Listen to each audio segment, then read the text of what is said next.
Teman-teman saudariku sekalian yang saya muliakan, saya pernah dengar istilah seperti ini. Kalau kamu mau berjalan cepat, berjalanlah sendirian. Kalau kamu mau berjalan panjang, lama, berjalanlah bersama-sama. Nah, hidup menuju surga selalu adalah perjalanan yang panjang. Maka jangan kerjakan dengan sendirian. Kamu harus punya sekurangnya 3 orang, ke atas, ke samping, sama ke bawah. Siapa itu? Yang ke atas, orang tua. Orang ya ini ya, kita lagi bahas ukhuwah ya.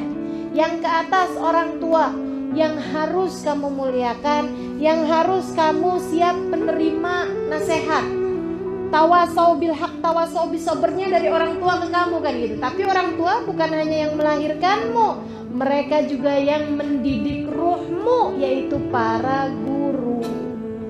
Hidup ini kalau mau ringan, kalau mau gak mudah lelah, kamu harus punya seseorang yang dapat memberitahumu. Kamu harus begini, kamu harus begitu. Kalau enggak, nyari jalan sendiri susah. Bener gak? Teman-teman saya sekalian, apalagi kalau kemudian datang ke sana dikasih taunya beda. Datang ke sana dikasih taunya beda. Ya capek hidupnya. Enggak jalan-jalan kamu. Enggak jalan-jalan kita, saudariku sekalian. Kalau kemudian kita terbawa arus gitu ya, tidak menemukan orang yang bisa membawamu menuju kepada jalan Allah Subhanahu wa taala. Jadi sekalian saya muliakan, datang ke pengajian sana dikasih tahu sholawatan yang banyak, sholawatan tuh berkah.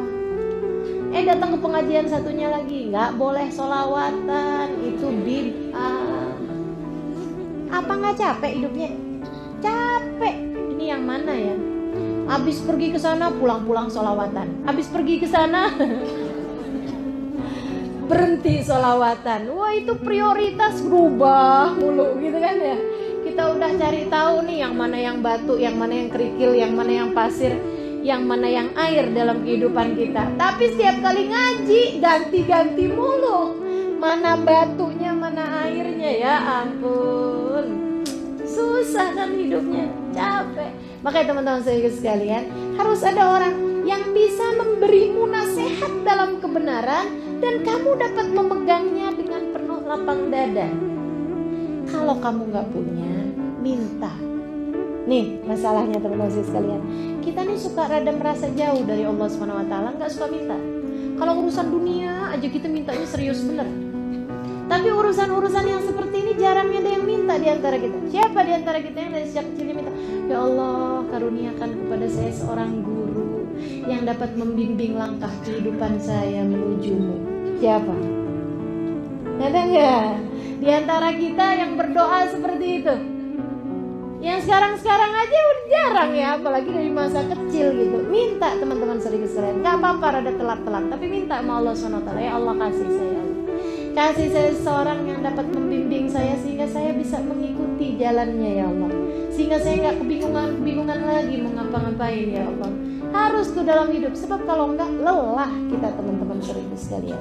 Kamu nggak tahu jalannya mau lilahnya itu loh, mau menuju Allahnya. Kalau kamu kemudian tidak ada seseorang yang bisa membawamu untuk menjadi orang yang diingatkan dalam hak, diingatkan dalam kesabaran. Gitu saya sekalian saya muliakan. Minta, doa sama Allah SWT. Saya ada diceritain, ini tinggal bagian-bagian terakhir ini ya. Saya ada diceritain sama istrinya Habib Zain bin Smith.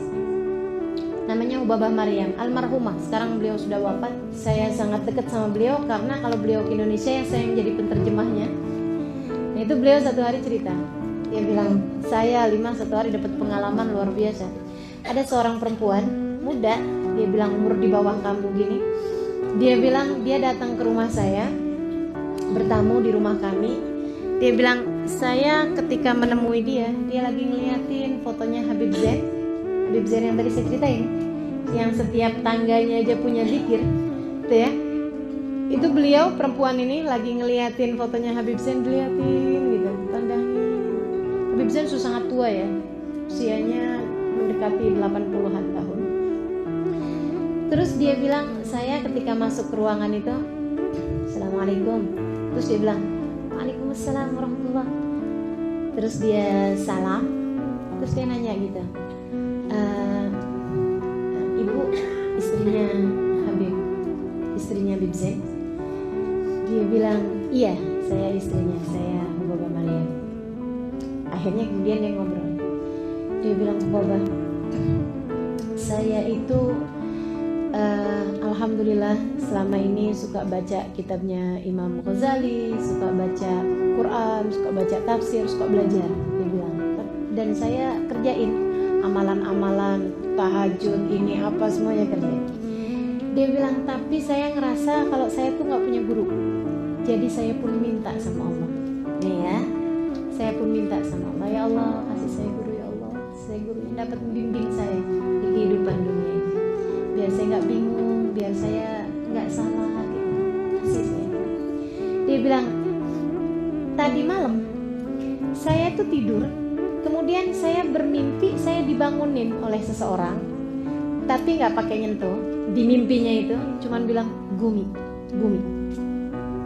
Saya pun bangun, dia bilang, dalam mimpi saya itu saya bangun dan keadaan saya seperti saya tidur itu. Maksudnya memang keadaannya kayak gitu.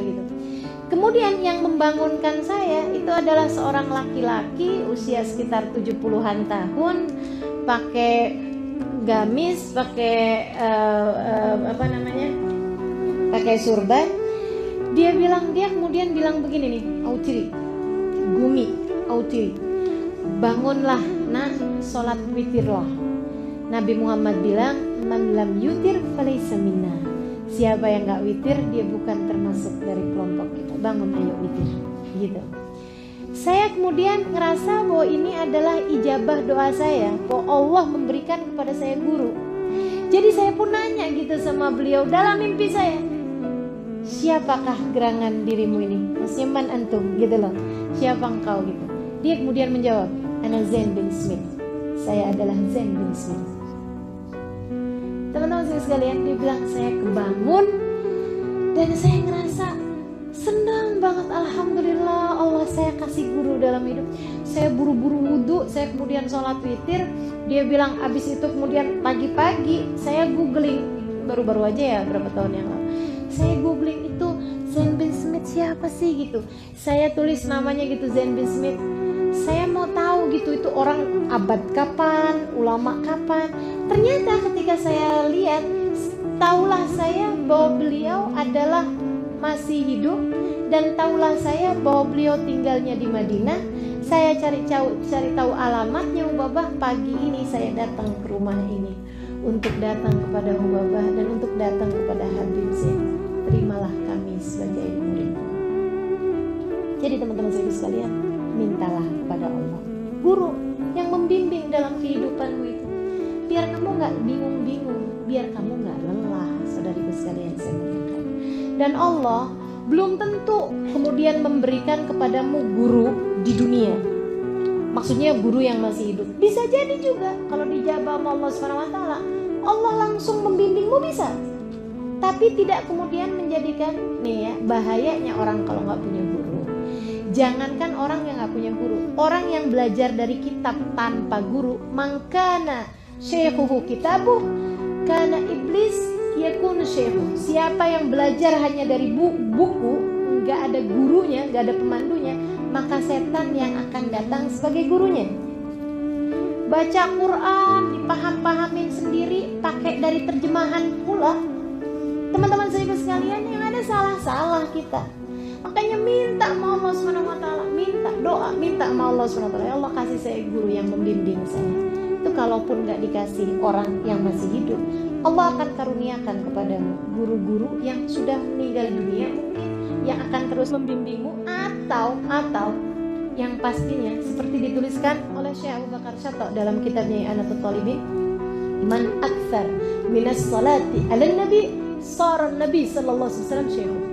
Siapa yang banyak selawatannya kepada Nabi dan dia doa minta sama Allah, ya Allah karuniakan kepada saya seorang guru, ada banyak di antara mereka yang Nabi Muhammad kemudian menjadi guru dalam hidupnya. Jadi kamu akan selalu terbimbing teman-teman sekalian, nggak akan pernah pernah salah memilih-milihnya. Gitu ya. Jadi kayak dipandu gitu, kayak ditunjukin gitu. Enggak kayak kedengeran. Jangan berpikir ini sesuatu yang mistik ya. Jangan berpikir kemudian akan ada orang yang kemudian nuntun kamu, pegangin kamu, itu enggak gitu. Tapi terbimbing dalam hidup.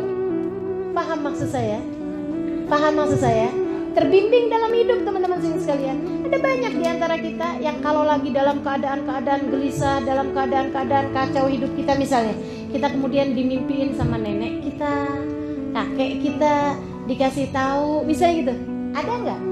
Ada pasti, teman-teman sekalian. Nah ini bahwa ada banyak di antara para kekasih Allah, bahkan mungkin nabi-nabinya Allah SWT yang meskipun mereka sudah tidak ada di atas muka bumi ini, dapat menjadi semacam mentor, dapat menjadi semacam pembimbing bagi orang-orang yang hidup di atas muka bumi ini. Ala kulli hal, kalaupun tidak seperti itu, orang yang selalu minta kepada Allah SWT pastilah akan diijabah. Allah SWT akan tunjukkan kepadamu dengan sendirinya siapa yang seharusnya kamu dengarkan, siapa yang seharusnya tidak perlu kamu dengarkan. Karena teman-teman sekalian, kalau kita buka YouTube misalnya, itu ucapan-ucapan para ulama-ulama kan bisa saling berbeda-beda banget, bener gak? Menanggapi kasus-kasus yang terjadi aja bisa yang satu di ujung, yang satu di ujung. Terhadap misalnya, mohon maaf, pembakaran kalimat la ilaha illallah yang ada dalam bendera, kan begitu ya? Itu bisa yang satu berpendapatnya, yang satu bisa berpendapat sebaliknya, teman-teman saudaraku sekalian. Maka begitu banyaknya hal yang membingungkan di atas muka bumi ini, kita akan semakin bingung kalau kita nggak punya guru. Minta sama Allah SWT, ya Allah kasih saya, Allah kasih saya. Kalau kita minta, insya Allah dikasih Allah SWT. Gitu ya.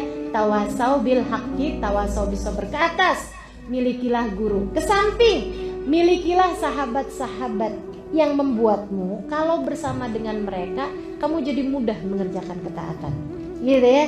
Cari orang-orang yang dekatmu sama mereka bikin kamu jadi semakin baik. Karena nular, teman-teman saudaraku sekalian, asli berteman itu nular. Katanya Nabi Muhammad SAW, teman yang baik seperti pedagang minyak wangi. Kamu kalau bersama dengan dia, kamu bisa dikasihnya minyak wangi, atau kamu bisa beli minyak wanginya, atau sekurangnya kamu keluar dari sana dalam keadaan berbau wangi. Itu teman-teman sekalian. Maka carilah teman-teman yang baik. Cari orang-orang, jangan asal asik, apalagi kaya. Gitu ya, mau temennya nyarinya orang kaya gitu kan, atau nyarinya yang asik gitu kan, enak nih diajakin ngobrol, enak nih diajakin temenan. Enggak kayak gitu, nyarinya orang yang kalau kita dalam keadaan jatuh, dia bisa untuk memberi semangat gitu kan. Orang berteman kayak orang naik ayunan gitu kan, yang satu naik didorong, tapi jangan dia terus, saatnya dia yang turun kemudian temennya yang naik didorong, kan gitu teman-teman sekalian. Kayak gitu tuh, gitu loh. Jadi cari teman-teman yang membuatmu kemudian menjadi mudah mencari jalan ridha Allah SWT. Lebih bagus lagi kalau kemudian suamimu di antara teman-teman tersebut yang memang dapat membuatmu menjadi semakin mudah berjalan mencari ridha Allah SWT. Kemudian yang terakhirnya yang ke bawah, yaitu anak-anakmu. Jadikan mereka sebagai orang-orang yang dapat membuat tawasau bil haq, tawasau bis sabr. Sama anak tuh, sabar-sabari. Sama anak, kasih tahu yang benar. Gitu ya. Jangan asal sama anak pokoknya jalan-jalan bareng, makan bareng, nonton TV bareng, tapi nggak pernah ada muatan tawasau bil haq, tawasau bis sabr. Kasih tahu yang benar kayak gimana dan ajarkan kepada anak untuk bersabar. Dan teman-teman sekalian, nggak bisa kita ngajarin anak kita untuk bersabar kalau kitanya nggak punya itu. Kalau kitanya kemudian begitu dengar ada orang ngomong nggak enak, marahnya kayak apaan gitu ya, anak akan belajar itu gitu. Dia pun akhirnya jadi kayak begitu juga, tersinggungan kan gitu kan. Nah itu ya, mudah baper gitu ya, karena memang ngelihat emaknya kayak begitu gitu. Dah insyaallah mudah-mudahan nih tawasau bil haq, tawasau bisabar, saling ya, nyari ke atas yaitu guru, nyari ke samping yaitu kawan, nyari ke bawah murid atau anak untuk bisa kita bersama-sama menuju jalan Allah Subhanahu wa taala. Rabbana zalamna anfusana wa illam taghfir lana wa tarhamna lanakunanna minal khasirin. Rabbana atina fid dunya hasanah fil akhirati hasanah wa qina adzabannar. Wa subhanakallahumma wa tahiyyatuhum fiha salam. Akhiru da'wana anil hamdulillahi rabbil alamin.